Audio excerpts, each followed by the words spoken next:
come around to say hello. One-on-one, I'm so fly. You took a nosedive. Careful when you play on my level. For you, it's so. Hey, hello. Motorola Razr 50 Ultra. Flip the script. Hello, Moto. Every eye in the United States is, of course, on who's making it to the White House. But your elections in the United States are even being followed very closely by Indians, not just in America, but even Indians in India. Question is, how has Donald Trump managed to close the gap? Whose race is it? Who's ahead? How are you looking at the polls? What are you predicting? Well, thank you very much for having me on. It's a pleasure to be on, and I'm really looking forward to talking with your audience today. We feel really good about where we're at on Election Day. One thing is that, historically speaking, Donald Trump, this is his third run for the White House. He has never been in a stronger position electorally or in the polling going into Election Day than he is right this minute.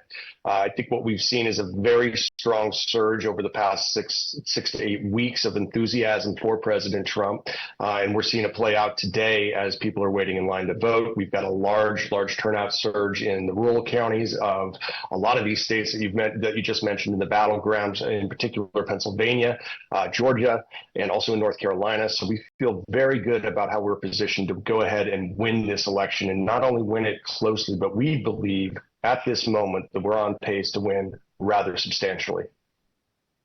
The popularity ratings, there seemed to be a little bit of a gap about 4 or 5 weeks ago, but former President Trump has closed in the gap. Why do you think he's managed to do that? What's the reason? What's the strategy? And do you think it's been enough to get him a victory? Well, one of the things that's really helped propel Donald Trump's campaign right now is the fact that he has been leading on all of the key core issues that the American people are facing and considered to be the most important elections or important issues that they are weighing their votes on as we come into Election Day here. Number one, the economic status of the country. We've been faced with significant inflation pressure over the past 4 years. Kamala Harris has been the vice president for the past 4 years and has done really nothing to address those concerns. It just costs more to live in the United States today than it did 4 years ago.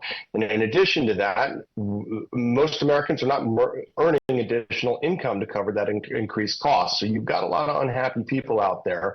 And then additionally to that, you have complete ignoring of the southern border issue that faces the United States. The southern Mexican border of the United States has been basically left open for the past 4 years. We've seen increases in mass migration across the border, and it has been overwhelming a lot of the civil services in numerous cities throughout the country.